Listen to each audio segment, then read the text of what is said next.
Hey everybody, we're back with another episode, right Nick? Oh, that's right. That's right. I don't know what episode this is. Probably 5. We're very much babies. It's another in the number podcast in It's the another number of podcasts. We're Yeah. one more number. And we want to thank you for following us on YouTube, or subscribing, I guess, is It the works. term. Either works. You know. We got a guest. You want to tell everybody who this is? Yeah, this is Metschke. Van, do you want to kind of let people know what you do? Yeah, tell us what you do. What's Where your you're from? whole thing? I'm the old guy in the room. You are the tonight, old guy in the room for sure. The wise one. Well, what I do now is I work for a company called Vantage Pro. We're an integrator here in Southern California. We do stuff all over the United States, but I've spent the majority of my life being a sound engineer and spent 20 years on full-time staff at churches here in Southern California. And grew up here in SoCal and raised a family and done a lot of crazy different stuff. Now, do you want to tell us, this is for the YouTube crowd, what dinosaur you brought with you, this little thing? This is true. I'll say somebody gave this to me the other day. I have a penchant for, it's not because I'm old, but I've always collected this stuff. I am not going to tell anybody what this is.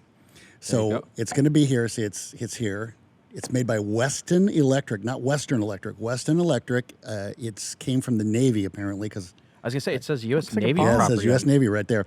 And I'm not going to tell people what it is, but they can comment. Yeah. And Chris knows what it is. The guys know what it is. Tell us what you think it is. Look at you, just gaming the system Right, like that. but this is probably, I'm thinking it's from I couldn't find it online, but I found other things that they made like this that were from like the World War II Korea, so the 40s or 1950s, something like that. Wow. Never seen one before, didn't even know they made these back then.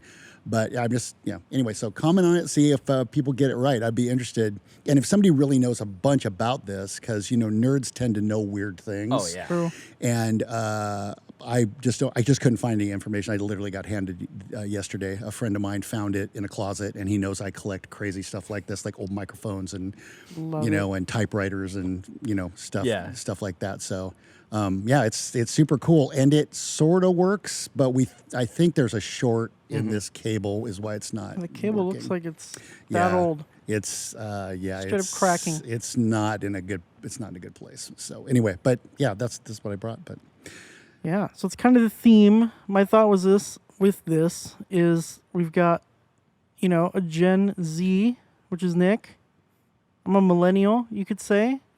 And then you're in the middle, you said. You're like Gen I'm X, right, Gen technically. X and into baby boomers. It depends got upon what 3 generations list you- here of yeah. production. So we're going to Yeah. kind of talk about that.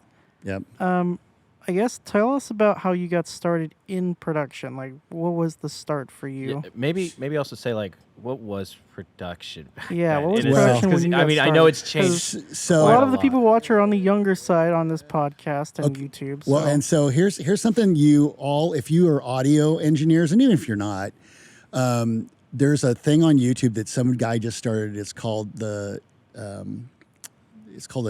the time capsule of sound or something like that. And I'll have to look it up, but it's a page which basically they're having like all the old guys that have all these photos of stuff from like Kiss in 1974 and all these when we used to stack PA, we didn't.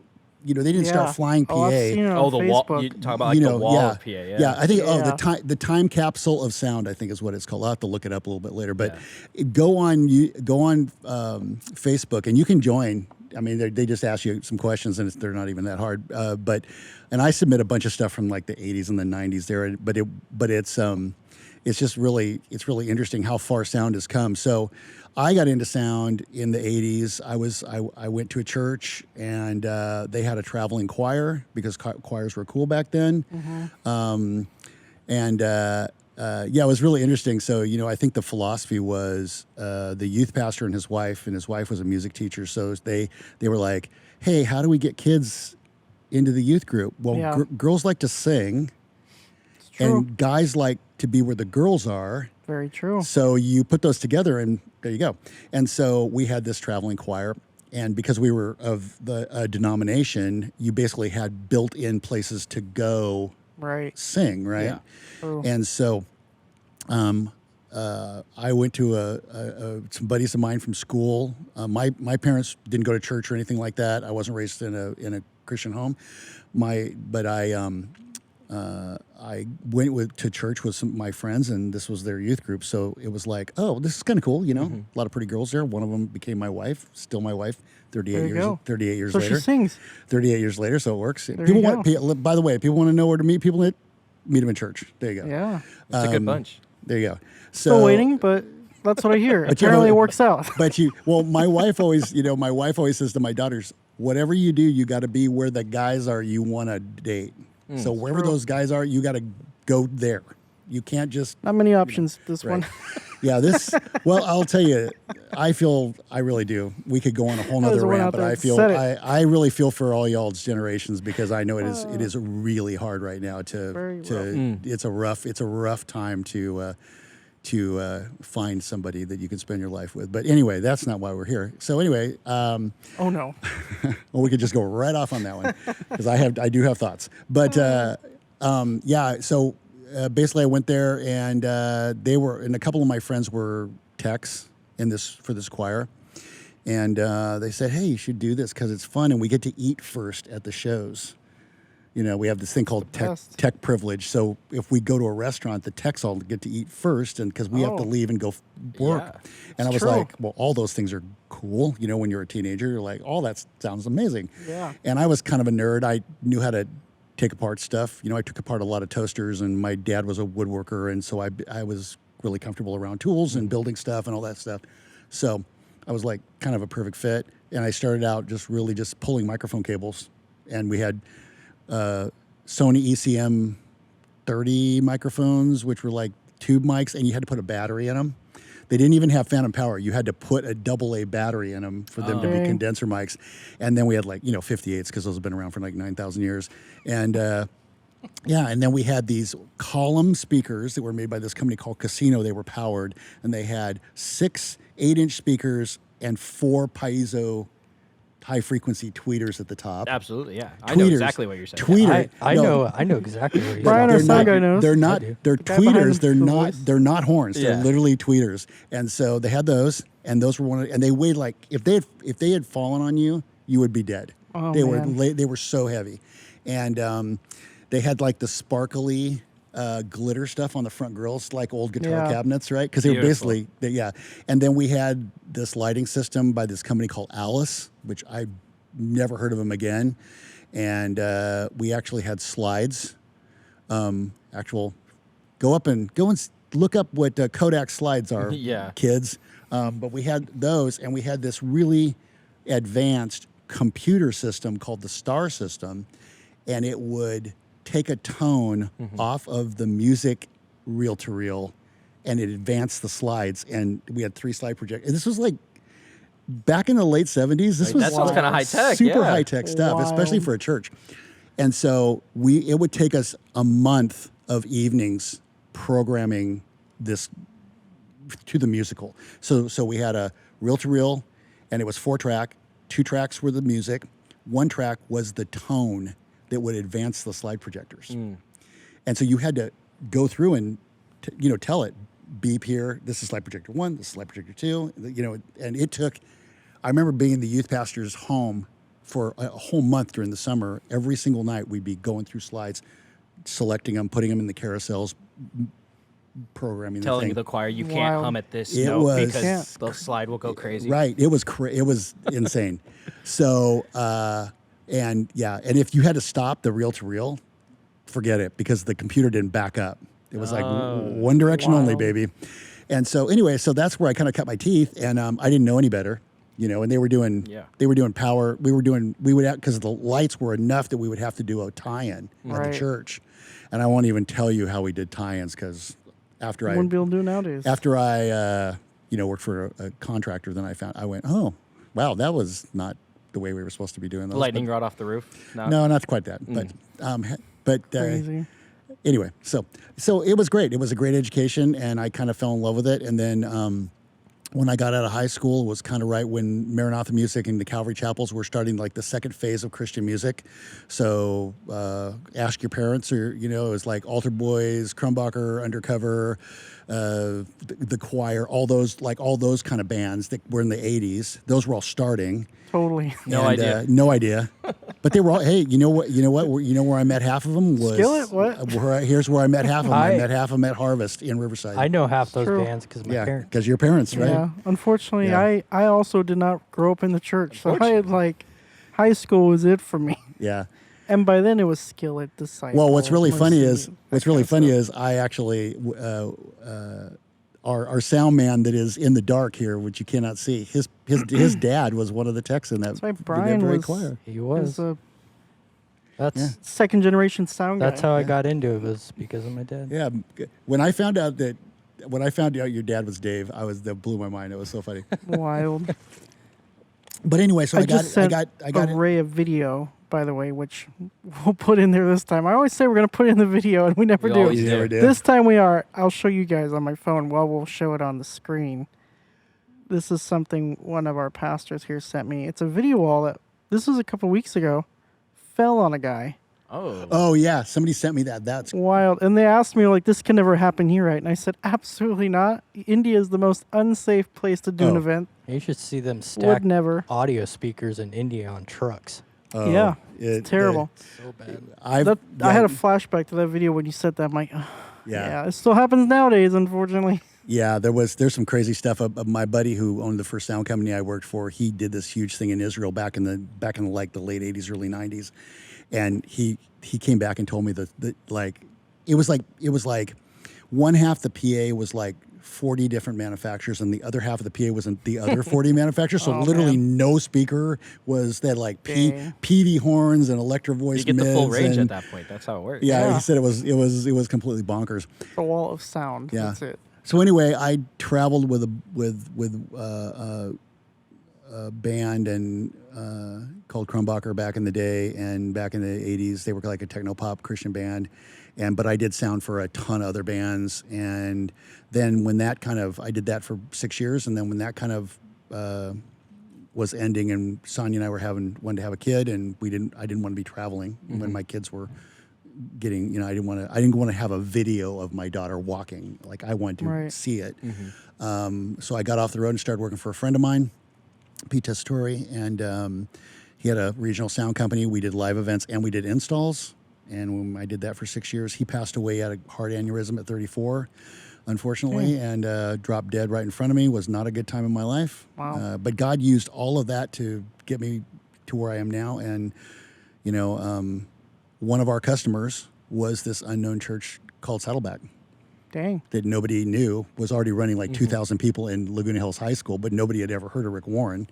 Right. And so when PT Pro Sound closed, the technical director, they had just built their building where they aren't, the main building down in Lake Forest. Yeah. Their tech director said, "Hey, you want to come and be my head sound engineer?" And I said, "No, I'll never work for a church."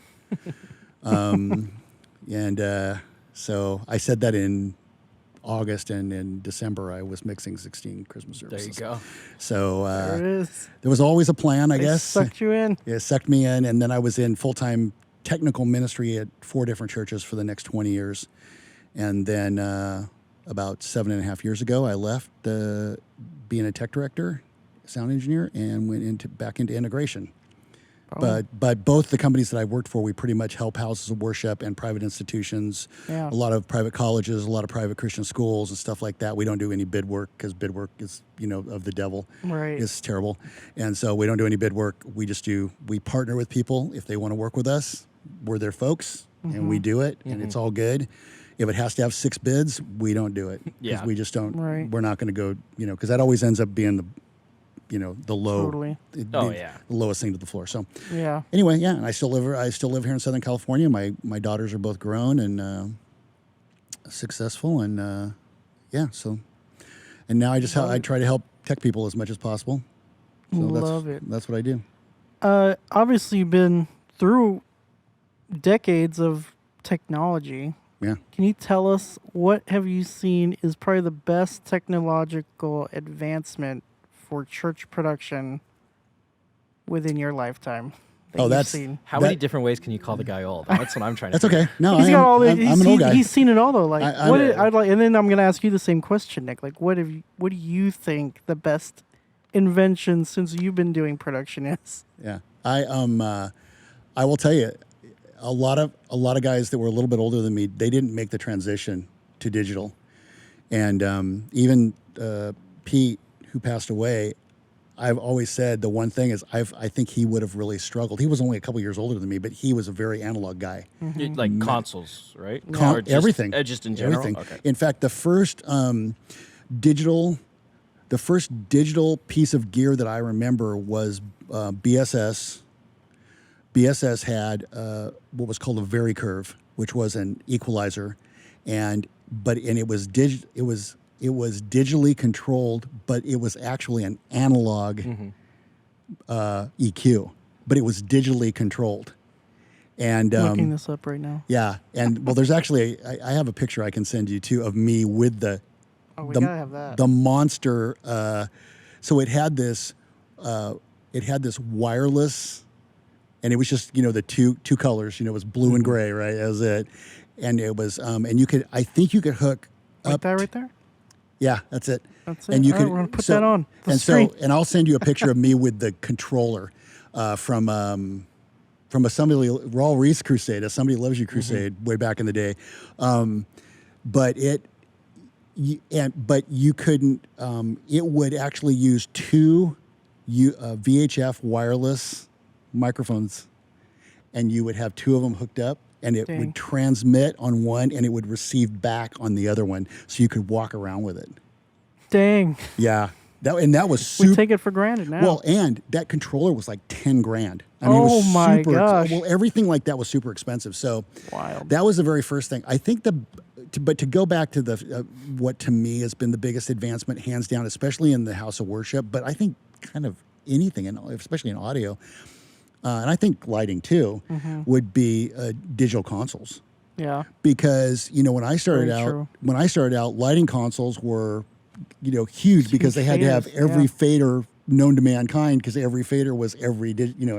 every channel. And then I remember, I'll never forget, I worked on a show where they had rented, I worked on a show in Upland where they had rented Verilights, and they had to have, and what was the Verilite console that you couldn't buy, but they would, I can't remember what it was called, but you had to rent it from Verilite. And Oh. you had to have their guy certified tech. Yeah, I come remember out the and new run it. I I think can't it remember. was the Virtuoso. It was something like that. I don't remember what it I know- was. Well, right? that might be a PRG one. Yeah. So, but that was like, I remember the first time we saw that, and I actually went to Genesis. So most people don't know that Genesis was the band. Genesis was one of the biggest was the biggest It funder. is. Was that what it was called? I was gonna say it says the Genesis of Very Light, but I wonder if it was actually called Genesis because of that. I think so. So basically, Genesis funded Verilite Yeah. because they wanted to be the first band that had a full moving light rig. Yeah. So I couldn't even imagine. So because Like- their sound company was Shoko, which is still around today, Shoko's still one of the huge touring companies. Shoko actually helped. They developed it between Genesis and Shoko, the guys at Shoko, and that's where Verilite started. And so I mean, I actually went to the Invisible Touch tour at the Forum in 1985. It was the first time I'd ever seen a full Verilite rig, and they're VL1s. Remember VL1? They're like Yeah. this, literally Big like this boys. tall. They're giant. And if they didn't have the band playing, it was almost deafening. It was like, it's like, all the they- motors oh and my stuff, gosh, yeah. it was something else. But to see I watched the whole documentary on Genesis. Too. but to see a rig like that for the Tour was first time, gnarly. it was mind blowing in person because you were just like you'd never seen. And there was no time code. No. Like I remember, I watched the documentary of crazy. Genesis, and the band's music director is sitting there, and they're just like, they need to practice because they got to nail those cues. And it was every hit was manually triggered. Yeah. Gnarly. Yeah, I'll and the put a con- link to that too. That And the documentary. console was huge. Whatever the name of the console was, it was huge. Yeah, it was a it's a huge big boy. console, and you couldn't own one. Everything was rented. Yeah. First Verilite, everything you had to rent from from Shoko. Yeah. And so, yeah, I think that was a big deal. But I think just I saw the biggest advancement for what we do, and especially in audio, when the Yamaha M7 came out. I mean, yeah, I remember that you had console. the PM1D and you had the PM5 and stuff like that, but they were kind of not, because of their price, they kind of weren't Wasn't accessible accessible, yeah. to most churches. But when they came out with a sub $20,000 good, I mean, you know, I'm sure we'll get a lot of comments where people think that the M7 is not a good console, but it actually At the time, yeah. for the time it rocked, Yeah. and it is still. I mean, we still have the. I mean, you guys have a CL in the back here. Yeah, And- we had and- an M7 till I- probably 8 years ago. I still have a wanna say 8 photo years of ago. me mixing monitors on an M7. Yeah, Yeah. And I I mean- will say, some guys probably could say that it sucks for front of house, but it was amazing to mix front monitors on. Oh yeah. Yeah, Well, that It Monitors was. great. so fast. I was at another church here in Southern California called Mariners, and when we built the 3,000 seat auditorium that they still have today, the very first monitor mixing, the actual first mixer that we bought. Well, we had a analog Soundcraft SM12, but the first digital console that we bought for monitors was an M7 for Yeah. monitors. Yeah. And it was hilarious because at the front of the house I had a Paragon 2, right? Big old hunkin', Paragon 2 mixer. Look it up, kids. Fantastic console, the best sounding consoles ever made. But at monitors we had the M7 because then we could recall Yeah. everything. It was great. To this day, I still think that the CL, although now that they just introduced the DM7, man, that console is awesome. Does look like a And- great one. We got to see it at Yeah. NAM? I think it was NAM. Yeah, luckily we got to do we did a whole video on it with one of their product engineers. Went to like a 15-minute video we got to do of it, and it was so cool. And yeah, I think the M7 was great. And one of the reasons I love the M7 is that it was really easy to teach volunteers and to people that didn't really know audio. It was a great gateway console. Yeah. Because it actually kind of made sense to people who weren't engineers, but it was actually made sense to people who had been sound people all the time, their whole life. And it was still back in the day when Yamaha would put all the faders on the console. So it was a good transition console to get down to where we would have layers. One of the things I don't really miss the having all the faders, but I'm glad we had it as a transition, now. Yeah. But in all the consoles now that we have, and probably 1 million churches have Behringer X32s, right? This is the biggest selling. Well, We have a few of them. the biggest selling digital console was the M7 until the X32 came out. Yeah. And Yeah. I will tell you, I'm not a great fan of the X32 to mix on, mostly because it doesn't have a touchscreen, and and they ran out of memory. So there's no upgrades. You can't That would do it. if they want to put an upgrade, they have to take something away. Yep. Because one thing Yamaha does is they overbuild their CPUs in all their consoles. So they can just keep adding stuff. Allen and Heath does the same thing. So does Digico. So does SSL. All of them. But yeah. So I think that was probably for me. That was I think digital consoles were probably the best thing ever, because it's not that they sound better. I still think a lot of analog consoles probably sound better. Right. Does the audience know? Probably not. The Probably sound not. guy, though. Probably not. It's I all do. about the sound guy. Do you I know- do. Do you know what but- a lot of people are starting to do, Van, is use outboard gear on They're their going back to digital analog consoles. outboard seen gear. that. Yeah. They're going back I've to seen that. analog outboard gear now. I know. Which That's is like nerd stuff. I love right? it. Like, Which- Very nerdy. well, it bums me out because I literally sold like $100,000 worth of outboard gear about 15 years ago, and I wish I had We it. probably still have I wish I had it all lot. now. We Yeah. have a lot of DBX We have a stuff still. whole room full of analog gear. I mean, I had Eventides, I had Lexicons, I had 7110 compressors, I had Dang. 2290 delays, which are just butter, and I'm like all this stuff, and I wish I had I sold that Dang. stuff for pennies back then. Dang. Because when the digital revolution happened, all that stuff became worthless. Right. Yeah. And now these Now guys, a lot everybody's of people are using them. yeah, now they're Wild. so it is what it is. Time marches on, and I think one of the reasons that even as an old guy I've been able to stay relevant is because I like all the new stuff. Like I Yeah. embrace it. I'm like, yeah, Totally. teach me how to use that. I want to use. Yeah. I want to see if that's good. That is something I So- don't see a lot often, I guess you could say, when it comes to older generations, is they don't adapt quickly. Especially if you're over at church, then they wonder, like, why are why is our gear all dying? Well, Yeah. you need to be on top of it. Yeah. No, I've always been oh, what's that? I'm gonna Yeah. check that out. That's cool. Is that gonna make my job easier? Fantastic. exactly. You know, I mean, if it sucks, I'm gonna go. It's not quite ready for prime time. Yeah. Because there's a lot of things that people put out, and you're just like, I Yeah. mean, what it does is cool, but I don't really like the actual product Yeah. at the end Yeah. of it. You know. So what was it for you? Yeah. I mean, I was gonna say because I was around when digital consoles.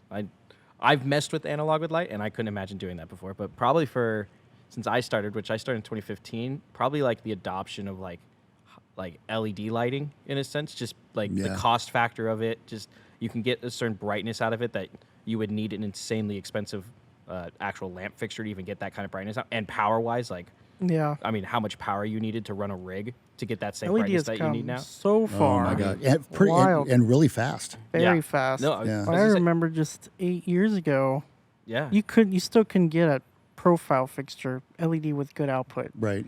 and now that's all they use. Yeah. Well, I'm just It's thinking gnarly. right here. If we were doing this even Yeah, even we'd 5 be years ago, burning right now. we'd be sweating. Yeah. Yep. And now these things are like it's like nothing. Yeah. And so no, it's I agree with you too. Yeah. That's LED is fantastic, and I think the biggest problem that LED has is, and I'm an audio guy saying this, but I think the biggest problem LED still has is the inconsistency in color temperature coming Yeah. from individual manufacturers' absolutely. diodes. Yep. And when you try to, I mean, this is good for the companies. Like, okay, just put all Chauvet in, put all, whatever, because at least then all the color temperatures are going to match, Yeah. Yeah. right? But and not all of them were like that. There's a couple companies Yeah. we won't name that have like There's 5 still fixtures and all of one them. batch is Yeah, they're all over different the- shades. Yeah. Well, and we do that all the time with LED walls. We put a ton of LED walls in, and one of the this is not a sales pitch, but one of the reasons we've stayed with Absen is because they have very consistent batches of LED, that we've found. And like all the spares that you get from them, and other companies do this too, but all the spares you get from them have all been grown from the same batch as the ones Right. that you put up. Yeah. So Yeah. as you have to integrate them in, they're not so starkly different. Yeah. And the only thing is just the hours, Yeah. which most people wouldn't see. We would, but most people wouldn't see it.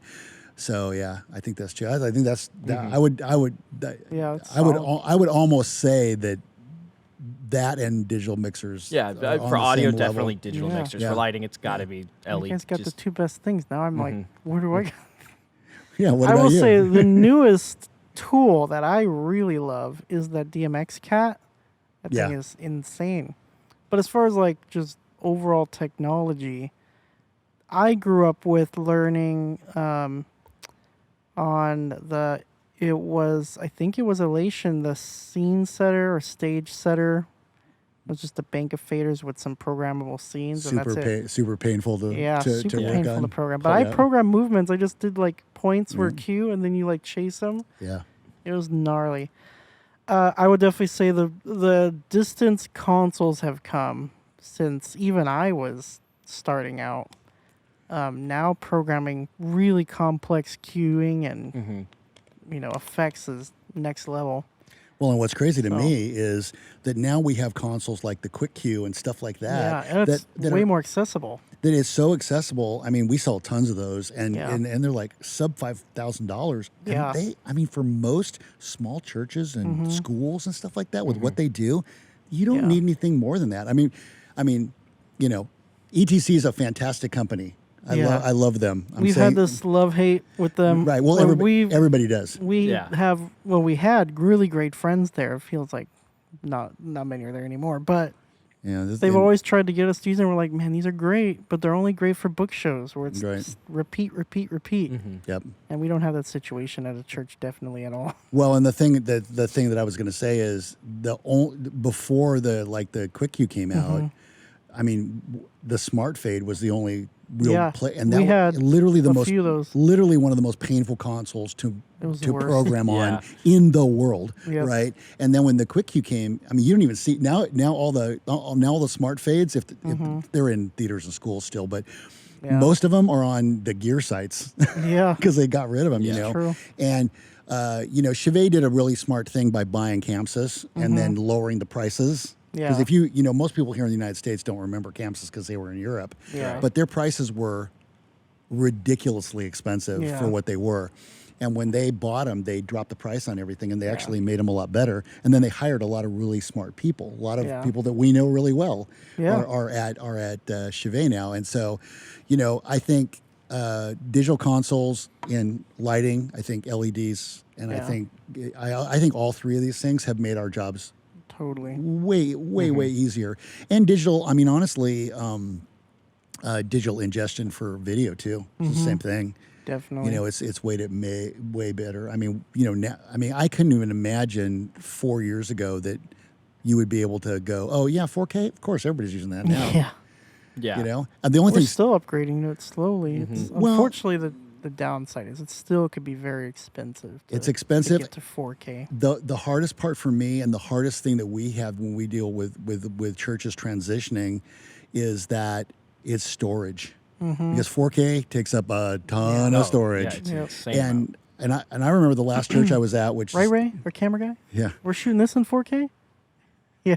yeah, wild. 10K, 7K, 8K? We're on 8K with one of them. 8K and 4K. This one right here. Wild. I just remember when we were doing the last church I was at, this church in Riverside, we stayed at 720 because I was like, okay, the storage to go between 720 and 1080, and some people will argue with me this, and I am an audio guy, so what do I know? But if you don't have the 1080 screen in the room, 720 still looks pretty good if Yeah. it's good quality equipment. Yeah, that's what we're in. Like, the screen, this screen I think could do 4K now. This screen could do 4K. Now. Well, with LED The side screens can't. Yeah, with which is the LED sad walls, thing. it's all about the number of pixels. You can say you're pushing 4K to it, but if the number of pixels don't match that, Yeah. then it's still like this whatever. is the only one that actually matches. Yeah, in I this take room, like a lot of unfortunately. people's phones, for instance, where they're looking at a small screen. It's like you would never, and you do the difference between 720 and 1080. It's like you don't No. notice a difference. And don't. and two, if you're not in the room, like if we put up a 1080 screen and a 720 screen right next to each other and put the same content to it, put like 4K content to it, Yep. you'd probably be able to see it. But if they were optimized, man, it would be really hard to tell. Yeah. And so it actually makes more it actually makes more of a difference of your pixel pitch. Right. Just even with 720, like having a higher number of pixels, Right. will make Higher it res look. wall. Yeah, like I go to church, like the church that I was talking about, the last church I was TD at. That is a 6 mil screen.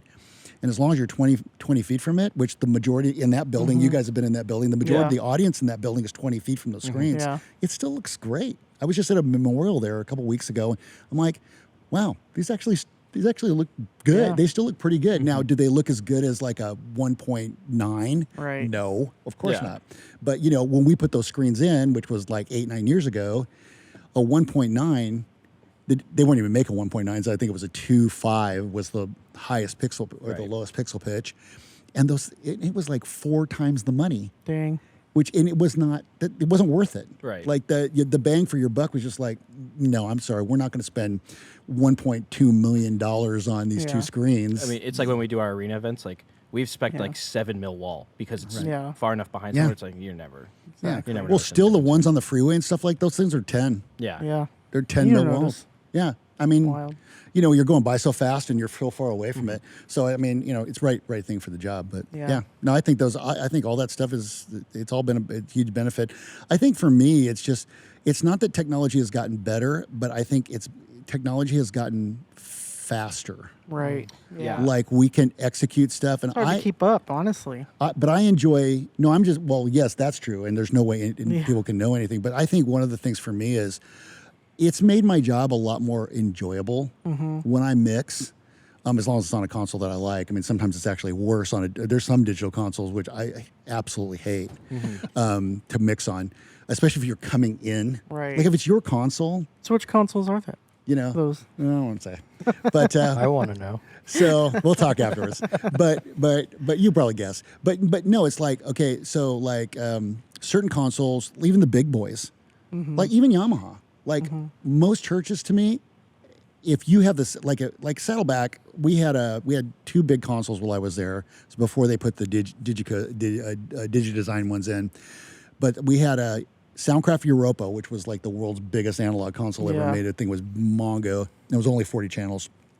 Sounded great, but it was huge. Took up half the room. Oh, it was like Wild. it was the size of a Volkswagen. It was that big, you know. It was Dang. like yeah, Just and for 40 channels. yeah, just 40 channels. And then after that, we had what was called an AMIC recall, which was really funny because it was recallable, but you still had to go and it was crazy.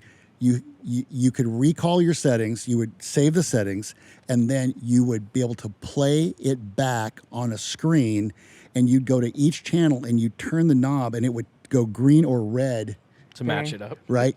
But then we Wild. had the Rupert Neve version, and the Rupert Neve version had his voice sampled, and you could turn it on in the monitors, and he would tell you full K, up, back, too far, back, stop. No way. Yeah. That So was the way. so Greg Baker, you know Greg Baker. So Greg Yeah. Baker and I would always go, hey, we need to talk to Rupert tonight. So when we'd my be gosh. between shows and stuff, we'd actually reset. Like when we were doing the purpose driven church conferences and the purpose driven music conferences, you know, we'd have to reset, you know, Dang. like we do now just by going, you know, Right. boom, One recall. button press. Right. We would have to literally go through, and you would have to be the one recalling. It would remember where things were, but you had to put it back there. Dang. And and that No was way. and that's what they called recall. It was recall, you know. Dang. But it was a great sounding console. But you know, I still think those consoles probably sound better on par. And we can get into the whole 48K, 96K, you know, Right. thing, and everybody can argue about that. If you ever want to have, that's one of those arguments that you never have. I posted a video for the DM7. And they talk about 96K and how the Rios are actually 96K ready. They've always been, you know, but you just had to. They were waiting for their mixers to catch up. Right. You cannot believe the haters that I got. 96Ks, they're ridiculous, and no one cares. And all that. I'm like, guys, so You know, audio crowds are insane. We They are. We They're had some very video where we passionate. set up a PA, Uh-huh. just like as a just show like one Yeah. part of it, and they picked apart every single little thing that like Like, didn't you're matter. doing that wrong. And it was like audio guys, like yeah, come audio on. guys. Tell yeah. me again one more time that I Yep. didn't latch that right. Right. Oh my gosh. Yeah. No. It's. I used to say, to thicken up the guys that work for me at Mariners, I always go, just remember when you're mixing in any of one of our venues, that everyone that walks in knows 2 things. They know their name and they know how to do sound better than you do. Yep. I said, just Obviously. remember that. Just go in knowing that that's going to My happen. watch says it's too loud. You need to Yeah. turn it down. Yeah, I know, right? Well, no, we always had people at Saddleback come in and go, I'm an audiologist. There it is. Sure you are. There and you're it going, is. Can't argue with that. I guess. and you're going over the OSHA standard. I'm like, well, first of all, do you work for the church? No. Then the OSHA standard doesn't apply to you because OSHA is for people who work in the workplace, like me. Yeah, like long exposure. That's what it's called. It's called Occupational Safety Hazard Association. That's yeah, and so it's not for the audience. It's Yeah. for us. So thank you, but we'll take care of it. And the night before, they probably went to like a Billy Joel concert or something. Of course, yeah. I don't know. Billy Joel. Yeah, I was the gonna say first that thing I was think that was a name out of the hat. Billy's a pretty generic. You name. sound like an old person there, Chris. Yeah. Hey, Billy It's Joel's been the talk. great. It's the issue right now. Yeah. No, but it's kind of like that. It's just one of those things where you're just like, to do what we do. I think in the mainstream market, obviously, but I think even in church, you have to have a pretty thick skin to do what we do. Oh yeah. Because everybody's got an opinion, and it's usually not yours. You Yeah. know, and you got to know Ken Robertson, who was the tech director at Saddleback and Mariners, and I worked for him for 10 years, kind of Yoda to me. He always said, know who butters your bread when you're doing stuff in church. Never take your eyes off who's the one that you report to. Yeah. And because you don't serve every single person in the audience, No, that's and we get that a lot. And I would always tell my folks in the booth, I would say, you serve who you face. Mm-hmm. So when you're in the booth, you're you're actually serving the people up here as they're leading the people out there. Yeah. You are not serving them. You are serving these people. And that was, good because I was like, I used to do a lot of like mainstream one-off things, a lot of charity events, and people would hire me just to do stuff that was not related to the church at all. And I never took my focus off who paid the bill. Right. Like that's the only person that I cared about. Yeah. Okay, that person's going to give me my check at the end. And I would go, I mean, you've done tons of stuff like that. And you go to him and you go, hey, how's it sound? Are you good? And you'd be like, Yeah. it's great. Awesome. I mean, Yeah. and then if they hire you back every year, you've actually done Yeah. what, and then that in that part of the world, if you get hired back, I mean, I did that event for 8 years. Dang. And because they liked me, Yeah. and so I only cared that person is happy. Right. If there's 15 people in the audience that don't like it, Right. there's 2,000 people in the room. What am I going to, I used to tell people, Totally. I have 4 people in my family. I can't even make everybody in my family happy at one time. Right. Right. How am I going to make a 3,000 people at 3,000, Saddleback and Mariners are both 3,000 seats. Yeah. And I'm like, how am I going to make 3,000 people happy if I can't even make 4 people in my house happy? Right. It's ludicrous. Yeah. And I think that's one of the things that I talk to young tech people a lot about is that don't be so hard on yourself, Yeah. because others will do it for you. It's true. I was going to ask you that. As someone who's been in church production for a very long time, what is the best tip you have for especially like the next generation of guys coming in from like overworking themselves or getting burnout? Burnout seems to be a thing that happens It does. And very often. so there's a couple reasons for burnout, and I went through it. I was 20 years. Trust me, I went through it all. I literally was in therapy for 5 years. Dang. So, not just for that. There was some other stuff going on, Right. but it was the best thing I ever did. Don't be afraid to talk to somebody who can ask good questions. Because good therapists, basically what they do is they ask good questions. That's what a good therapist is. They don't tell Yeah. you what to do. They get you they draw it out of you. So Right. and that's a whole nother conversation. But be humble. Always be willing to learn. Know that you don't know everything. There's no way to know everything. I mean, how many years have you been doing this? Well over 15 now, probably. Right. This is about the same, right? I started doing lights in 2015, so I'm Okay, at, so you're at. what year would Oh, that you be? said 2015, 8 not years? 15 years, so 8 years. Probably 9 years. Yeah. Okay, so here's the thing. I've been doing this for 40 years. Woo. Okay, more than that actually, 45 years. There's no way for me to know everything. It's impossible. You alluded Yeah. to it before. Yeah. Everything's moving so fast. There's Yeah. just no way. So you have to have a bevy of. My dad always used to say there were these things back in the olden times before we had phones called a Rolodex, and you had a card that had somebody's name on it and their phone number and stuff, and it was alphabetized.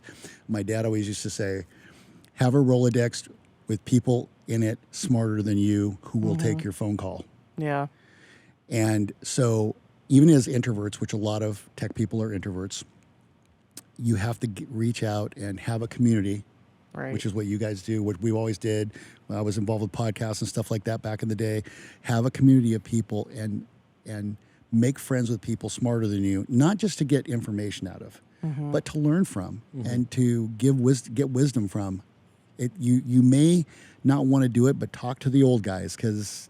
I had a friend that said, the young guys have all the great ideas, but when you want to get stuff done, you got to talk to the old guys because they're the only ones that actually know how it all gets put together.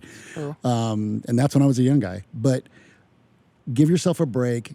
And the biggest thing for me for the burnout thing is that when you're young and you have a lot of energy, you're going to have to work harder and you're going to have to work longer hours.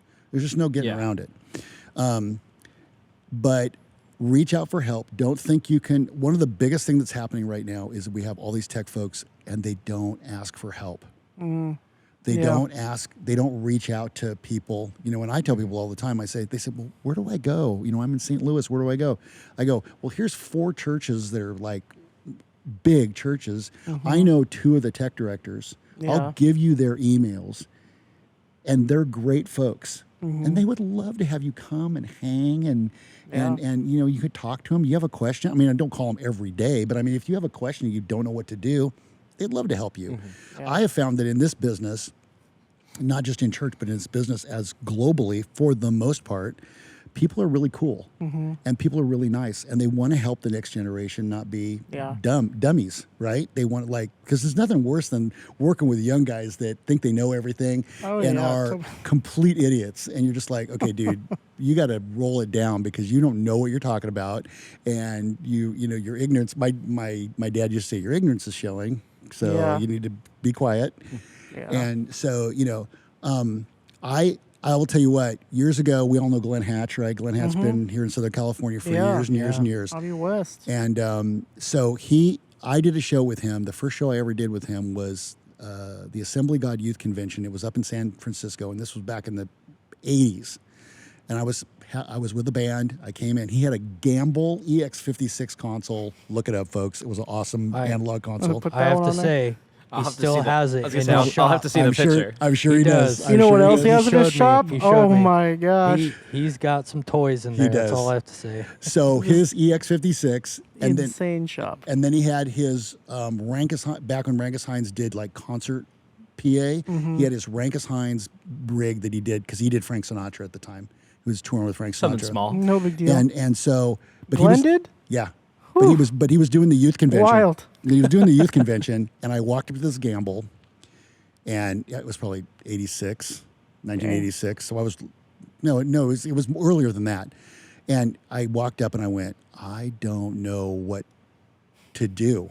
Like, I looked at this console and was like, way too many knobs. And so I pull him aside and I said, hey, Glenn, look, this is over my pay grade. I know what this band is supposed to sound like in here. I know exactly what it's supposed to sound like, but I don't understand this console. Can you help me get the band where I need to be so that when we do the show, I can mix? And he just smiled and he went, absolutely. That's great. And he taught me a ton. To this day, I mean, Glenn, I don't see him very often at all, but he's just such a great guy, and he's always been awesome. And so, so there's a lot of folks that will help you, and so you need to do that. And then the biggest thing is, if you're working in church, you always need to ask yourself a question at the end of the day. You get to the end of the day, and you're the only one in the building. You need to say, is this something I can do tomorrow? Or does it absolutely have to get done tonight? True. And if it doesn't have to get done tonight, close your laptop, put your stuff away, turn out the lights, and go home and have a life. Yeah. And that is the biggest thing, because I will tell you what, here's a little secret that most people don't know. When you're at the church by yourself, kicking your butt and being passive aggressive in your brain, because all tech guys are passive aggressive, and you're going, oh, they just don't understand, or blah, blah, blah, all this stuff. You know what? They're not even thinking about you. They're at home, or their pastors are at the hospital praying for people, or they're doing whatever. They're not thinking about you being at the church at all. No. Do you think the pastors here are thinking about you guys being at the church here doing gear and stuff like that? Probably not, no. Right. And there's nothing wrong with that. That's not a bad on them. But I've just came to a conclusion in my life where it really used to be important to me what people thought about me. But then I came to a conclusion that most of the time they're not thinking about me at all. Right. Yeah. Because they've got their own lives. Yeah. So if you can peace out and go home and have a life and go do whatever it is that calms you down, be out with friends, going home and watching a movie, video games, whatever the thing is, do that. Instead of going, I'm just going to work myself to the bone, and then all of a sudden I get to the end of the week, and it's not a Christmas week, and it's not a crusade week, month, and it's not an Easter week. It's just a regular week in the year, and you've worked like 80 hours. That's on you. Yeah. That's on you, folks, not on your pastor, and not on the worship pastor. It's on you. So if you've got to ask yourself at the end of every day, do I need to stay here, or can I go home? Yeah. I like that. And the only time that I absolutely had to stay is either if it was like, tomorrow morning I have sound check and I have to get the stage done, and that's how it is. Or I had brought a ton of volunteers and staff in. and we had to get something done, Right. then absolutely, as the tech director, I'm going to be the last one out the door.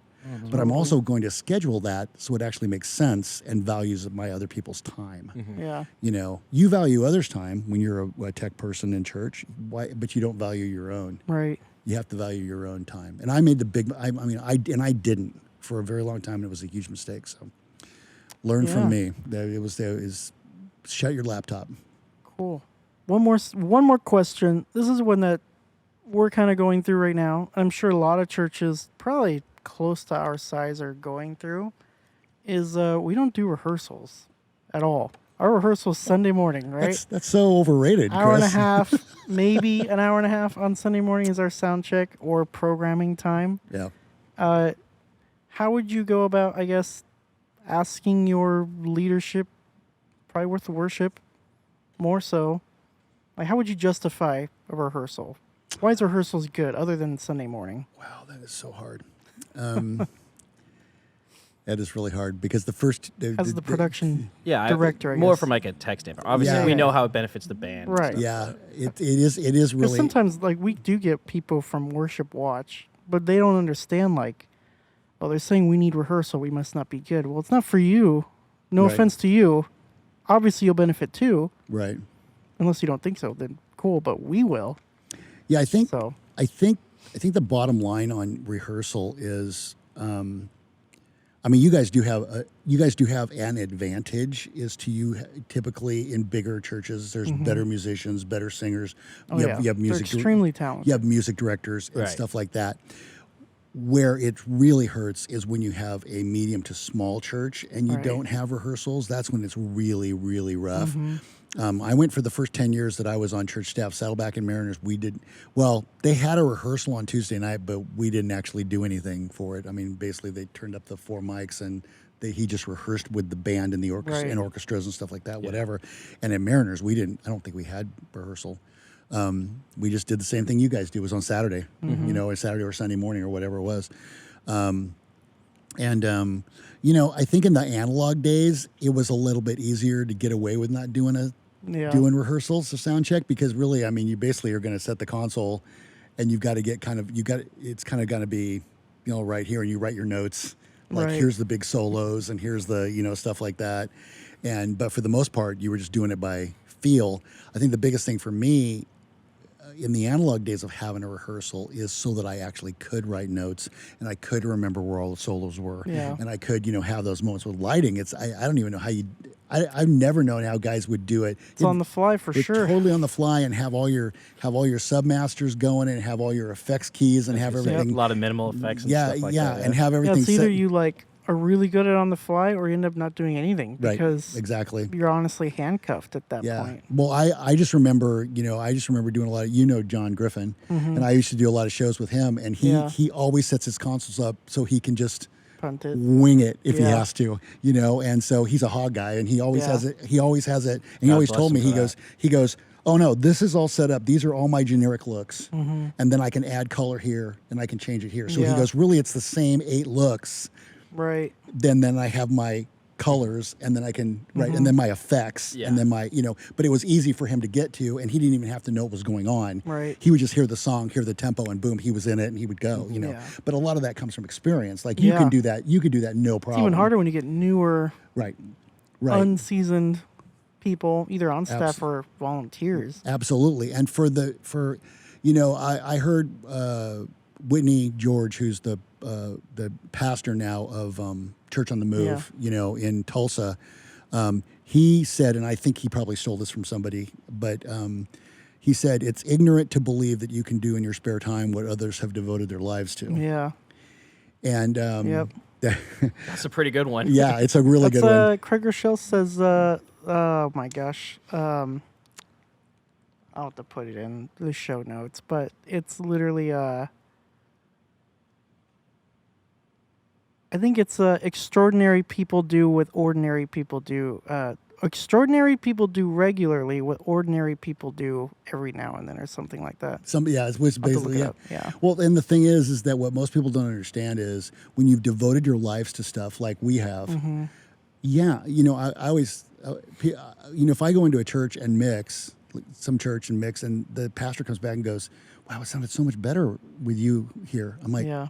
well, if it didn't, you shouldn't hire me Yeah. Yeah. because I literally have 10 times the experience as your Yeah. folks. And that's not bagging on your folks at Right. all. Yeah. This guy's a plumber. He mixes he mixes 2 times a month. Yeah. I mean, your expectations of him are ridiculous. Yeah.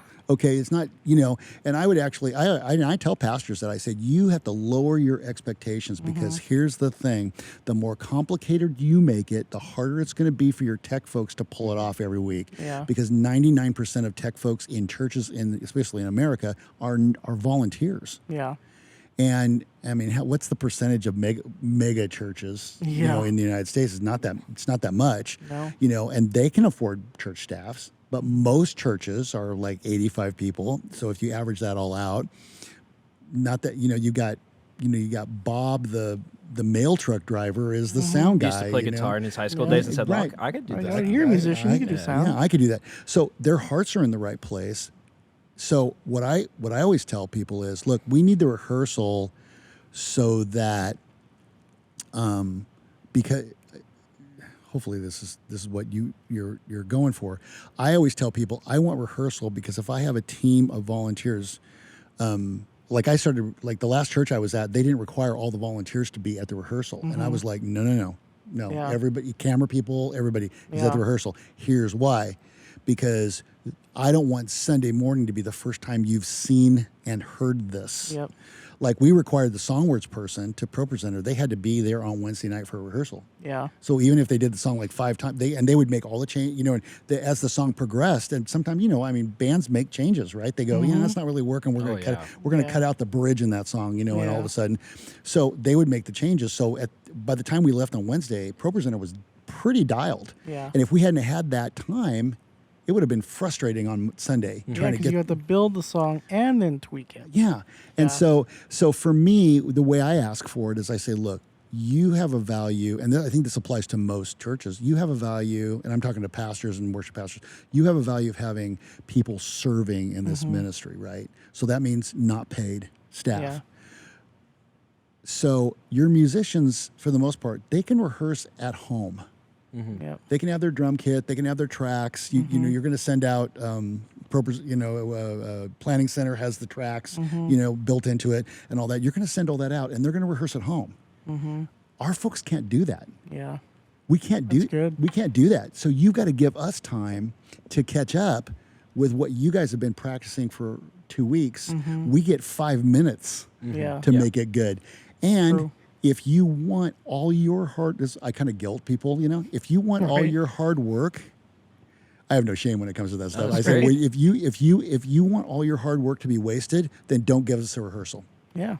because we're going to miss a ton of stuff that you've spent all this time trying to make this music awesome. Yeah. And we're going to blow it because we don't know what you want because there's Yeah. no way in an hour we can figure Nope. that out. But if you give us a rehearsal, we can walk through it. We can ask questions. We can we can do the whole Yeah. thing. I required that all my worship pastors during rehearsal, if 2 or 3 times during the rehearsal, I would ask them to come down, and I would walk out into the front to the house and be down there with them, right? And I would say, "How's it sound? What are you thinking? What is there anything that's out of place for you?" And first of all, the worship leaders generally love that. Yeah. Because they have it in their head what it's supposed to sound like. They have this magical unicorn music that's supposed to lift all the people up to the angels in their head, and they're always sort of disappointed. And what they don't realize is that the rehearsal for the text is going to elevate. I would say rehearsals. The musicians are prepared, and the techs get a good rehearsal, it's going to elevate everything. Yeah. Up. Yeah, when you're a pro and you're doing it all the time, I mean, both you and I have done a ton of shows where we just had to wing it. We just literally, you come in and you're like, Yeah. okay. Well, see, when I go to a church, like Water of Life was the most recent one, and they had a rehearsal that I had to go to because I was working on a Sunday Yeah. or a Saturday, one of those. And they had a rehearsal. They're like, you got to come to the rehearsal. I'm like, yeah, I'm fine. I'm down for a rehearsal. And it was great. Yeah. Because I could get everything programmed out and just walk in stress-free on Sunday. Well, that's because Marvin is the Night and day difference. That's because Marvin's the tech director. Marvin's great. He requires it. Yeah, it's and, great. And he learned it. He Yeah. was my assistant tech director. Yeah. I will take credit for Marvin. Marvin's one of those guys where I Marvin's would go. great. Marvin's I one. got to get him on here soon. Yes, yeah, he's awesome. He's He, cool. he is one of the most awesome people in the world. Yeah. But the truth of the matter is, and when we were at the church we were both at, we didn't really have good rehearsals until I got there, and I'm just like, this is not working, folks. Yeah. This is not working at all. Yeah. Because I hired him right after I got there, and I was just like, and he was mixing. He mixed for the most part because I was just Yeah. the tech director, and I was just like, this is not working. We got to have real rehearsals. So Yeah. then we started having real rehearsals, and it upped everybody's game. Yeah. So especially when you're dealing with volunteers, I would actually say if you got a bunch of pros, you might be able to wing it. Yeah. But it still tires everybody out. But if you have Yeah. all volunteers, which most churches have, Yeah. you're really and if you want to get real spiritual about it, I would almost say you're kind of short shrifting God and saying, well, the time that we come in here to worship you, I mean, we'll be fine. Yeah. We're okay. It's That's honestly my conviction. And then the volunteer part, like people want to serve, but I can't pull them in. Yeah. I got to have a full staff to run it. Versus on rehearsals, we could have our volunteers come in and shadow, absolutely switch off if they wanted to, because the guys probably don't need a full sound check on a rehearsal day. So they could switch off and let the volunteer kind of have fun with it. But I wanted to ask Nick the same thing. As someone who actually runs lighting, because I'm just the production manager, like the one pretty much saying, hey, our guys need it. But as someone who actually benefits directly from a rehearsal, do you have anything to add to that? I mean, I can't speak audio-wise, but lighting-wise, Yeah. our show is very simple when it comes to cue stacks because we never know what's going to happen. right? Yeah. And then everything's either overrides or busking in that sense. So, I mean, just being able to program in certain ways. We handle all the looks for the screens, too. So being Yeah. able to coordinate with that more, especially if they want to. Our band is into this big thing where they go from one song straight into another song, or like the bridge is a different song kind of thing. And it's just one of those things where it's like, oh, A lot of medleys. how do I practice this? Like Right. I know the song ahead of time. Like if it's Thursday or Friday, like I can listen to both songs, but I don't know where you're gonna go in. What are you gonna do? yeah. What's the BPM and stuff? So I mean, for us, yeah, rehearsals would be insane for that kind of stuff. And then volunteer wise, like I can't I've gotten to the point where I could probably wing it pretty easily, but I can't also program in a bunch of stuff and then have a volunteer come in and run stuff. It's like, hey, you need to hit this cue here. This cue when they do the fourth beat of the drum hit on Yep. this song, hit it. Like, Yeah. come on, it's never gonna happen.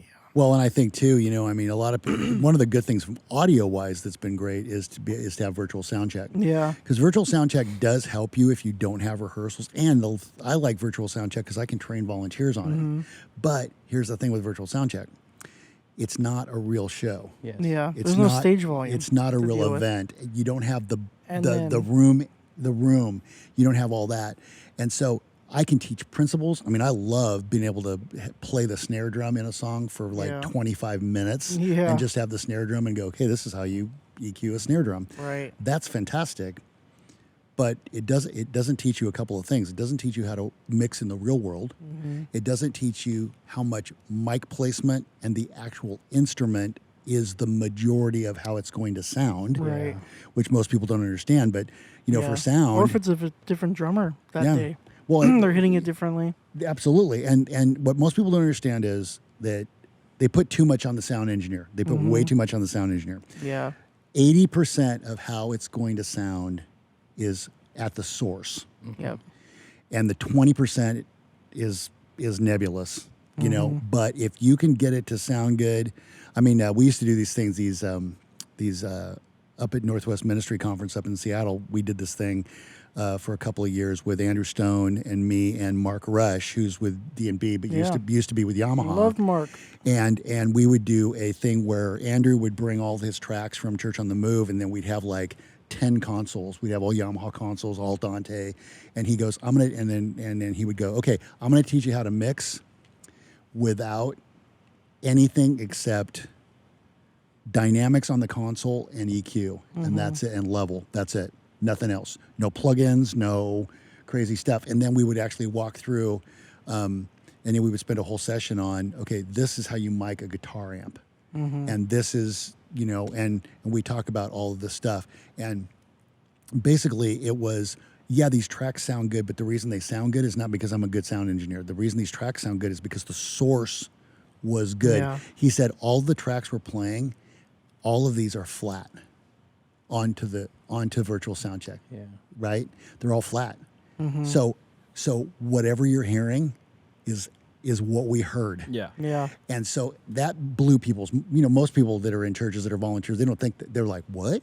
I thought this was, people were like, do you think that this is edited? Nope, it's not. It's just, this is what the snare sounded like, and so, if you can get it to sound good at the source, because I will tell you, I talk to a lot of sound engineers that are just like, oh yeah, just stick the mic in front of the speaker at the, I'm like, what do you I was going to say, that's like, I feel like a lot of the big stuff now is a lot of guys, and maybe this is one of the negatives of like the technology moving so fast, is they get focused on like one thing. So for instance, mixing, and then you go, hey, like, can you go mic the drums up? And they'll look at you and be like, I don't, how do you want me to mic the, How do I do that? and it's like, I just know how to mix. or even lighting wise, like, here's two things, and I'm always going to stick with audio because that's what I know the most. But two things is, one is that the first thing I do when I go into a place and it's not my gig, and I walk over and I turn it on and I see that they have a wave sound grid, I unpatch the wave sound grid, every single channel.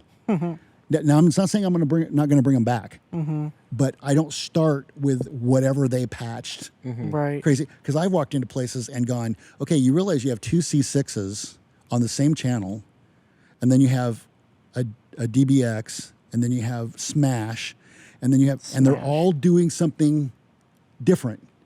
But the problem is they're all working against each other, and then you don't understand why that vocal doesn't sound good. Well, it doesn't, because you've got so much junk on it. Yeah. And you're trying to fix a inherent problem with the source with all this. And then, of course, I literally walked in and see somebody has 10 instances of plugins on one channel. I'm like, do you know what the phase is, what the phase is on that, and how much latency You're also there is? dealing with latency. Oh my gosh, like crazy. I was at a church one time, and the worship pastor was like, man, my ears sound really weird. I don't know what it is. And I literally went over there and I went, click, click, click, click. I turned everything off, and he goes, great. The other thing I wanted to say, just an overarching thing that I want to get on here is one of my things is, if you really want to be a good tech, not just in church, but just be a good tech, learn how to troubleshoot. Yeah. Because the reason that I have been gainfully employed in this industry for 40 years is because I can troubleshoot. I can figure out when something's wrong, what it is, and you got to figure out. You have 20 things in the chain. You got to figure out which link is bad. I mean, it sounds like it's a of course thing, but like it's not. So many It's techs not. just So many they are have an like- issue and you go, well, I tried turning the volume up and nothing happens. And like, Right, I well- guess we're done for. Like, Well, I'm It's surprised. plugged in. Yeah, I'm surprised at how many techs will just like not knowing how to mic the drums. I'll say, so what's not working? It's broke. Okay, broke. But Did you test what's wrong with it? I don't know. It doesn't work. There's no sound coming out. Okay, what was your troubleshooting? Like, give me your list of troubleshooting. Well, I didn't troubleshoot. It's just like I turned it on and nothing came out. Yeah. And I'm like, and I'm thinking to myself, because this person, I'm like, you're getting paid. Yeah. You shouldn't be paid getting to paid. know If I wasn't going to be a nice guy, I would just bypass you, go directly to your boss and go, please fire this person. Yeah. They do not know what they are doing. Yep. But learn to troubleshoot, learn to figure out problems. You will be indispensable. And no matter how old you get in this business, if you know how to troubleshoot, you will always be the person they call. You'll always be the man. Be like, I don't know what's going on. We need to call so-and-so because they know they can fix it. Totally. And also when you know how stuff works, you're going to enjoy doing it more. Yeah. Because the biggest stress level in technology is not actually understanding what's happening. Yeah. yeah. So you're always kind of stressed out because And that's the other thing. Like, there's so many people now. There's a lot of people looking for work. And there's a lot of people who do sound, but the only thing that gets most people the big jobs are just the ones who just know, like, how to troubleshoot the basics. Yeah. That you would think is basic, but It's not. they don't. Well, And so and think those about- are the ones that give you value. Essentially, you want as much value as you can offer, and if Always- you can't troubleshoot, always value you're not add. very valuable. Well, I mean, you can I do. can hire any high school kid to mix sound, but the staff guy should know how that sound system's set How's up. it plugged in? Yeah. Yeah. Well, and the thing is, like with guys like you, I'm thinking, you can be hired for like 10 different things on a show. You don't have to be the LD. Yeah. If they need you to be a systems guy, no problem. I can be a systems guy. If they need you to whatever, no problem. Yeah. If they need you to be a spotlight operator, you're Yeah. like, okay, well, if you're going to pay me my rate, then that's what you and got. Nick's at that point too. Yeah. Yeah. I mean, he went on tour as a tech, and then the second tour he was at the LD. Yeah, and then I mean, So it's- like I it's think the other wild. thing that is like you were talking about earlier, you're just constantly learning. You get guys who get stuck in this groove where they're like, I know what I'm doing. Like, Yeah. Or they Yeah. just don't want to. They just Well, they're white gloving and they're fine doing what they're doing, but then Yeah. they wonder why they're not getting as much work as everybody else. And it's like, For well, sure. you're not as valuable as the guy who knows how that's set up versus you know how to mix it. But if something happens down the line, you're going to put all your stress onto the SE now or whoever the engineer is for the system. So right, and Yeah. the biggest thing is to like we cut all the way back at the beginning is be humble. Be humble. Yeah. Be truthful. Do not lie to people and tell them you know how to do stuff you do not yeah, know. I've seen nightmares of that. Yeah. So if you don't know how to do something, say, you know what, I don't know about that, but if you need me in 2 weeks and it's not, low level or whatever, I mean, not a huge show, but I mean, it's Yeah. like, you know what, I'm going to look into that. And if I can figure out how to make that work, then I'll totally help you with that. Yeah. Be honest and be humble. And I mean, here's my two biggest problems. Now I'm going to be old man yells at clouds, right here. This is what we brought you on for. Yes. My two biggest pet peeves of the younger generation, and unfortunately it's a little bit more with the millennials than it is Yeah. with the Z generation, but the millennials, they are kind of arrogant about what they know. Oh yeah. I mean, And Oh, yeah. and not Chris, but I'm just saying I run into a lot of them, and then the lack of what they actually know. It's like they act like they're like seasoned man. veterans, and I'm like, dude, you don't know, you have no idea what you're like. They'll start Yep. talking, and you're like, yeah, you don't know what you're I feel like talking it's a about. much more recent thing, but like with this Yeah. kind of job, you can get very into a niche kind of thing. Oh, Like yeah. Yep. you could be a mixer, like, and you only know mixing, or you're like system engineer. I only know system engineer. Versus Yeah. like back in your day and stuff, like Didn't know it all. you had to know it all. Otherwise, you're not doing anything. Like, It's true. Yeah, I can't tell you how many gigs I went on when I was probably in my 20s, because I learned how systems systems were not as complicated then, but I Right. learned how a system worked.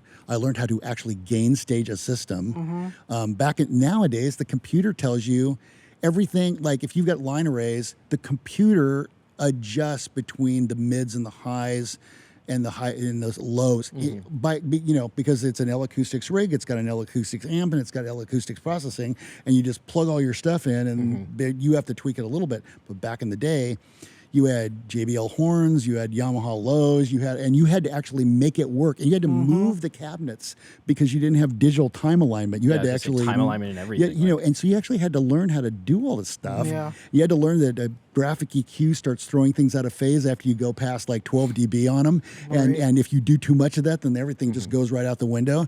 And so you had to actually kind of know what happened. But the good thing was I got an education in that, and that actually saved me. And then when we got into all the digital stuff, I was just like, well, I learned all that. I can learn this too. Yeah. And so learn, never stop learning. That's the biggest thing. And you said this before, guys my age and older, the thing that kills them is that they stop learning. Yeah. And I never stop learning. I mean, I ask you questions all the time. I mean, how many Yeah. writing questions do I ask you even now?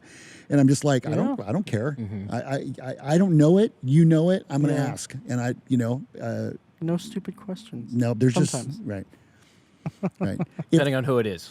Yeah. It's If you have true. if somebody has to ask the same question like 4 times, It's true. then Just- we have another problem. Yeah, there's no stupid questions. Just don't ask again. Well, yeah, we'll be nice. There's actually a second part to that, but we won't say it. So anyway, yeah. I will say, I like to piggyback off of that, is never stop learning, because I always got taught that at a young right. age. Absolutely, 100%. It's like if I don't know something, I'll ask the stupid question. Yeah. It's like, Right. Well, it's you not know, a stupid Don't question. be if you- afraid to say it. yeah, I don't know. It's like, But I could I learn will it. tell someone if I don't know. I'll just Yeah. be like, I don't Yeah. know. but I'll love to learn it. You know what? Oddly, that endears people to me when I'm with techs and they go, whoa, back up. What did you just say? And I'll say, oh, but this is how we would. Yeah, I've never used this mixer before. I don't get how what their workflow is. Oh, okay. Well, we'll stop. Let me show you the the workflow. Workflow's gotten a lot easier on consoles, but you guys probably had like LS9s and stuff. Did everybody here ever work on an LS9? Yeah. O1V. Oh my gosh. LS9, O1V. DM2000. Well, those are all have the same file structure. Yeah. And that file structure is called Pain. That's what it's called. They actually named it. Actually, it's the Pain. DM2000 could be named Pain. Oh, everything about it, man. Awful. Hated the patching on that thing. Well, and I was at a church where all our satellite campuses had LS9s, and people would go, "Oh, it's a baby brother to the M7." I'm like, "No, it's not. It's not any way, shape, or form, except that it has the same metal on it." So anyway, it's never stop learning. Mm-hmm. Love it. All right, I think we're running out of time here.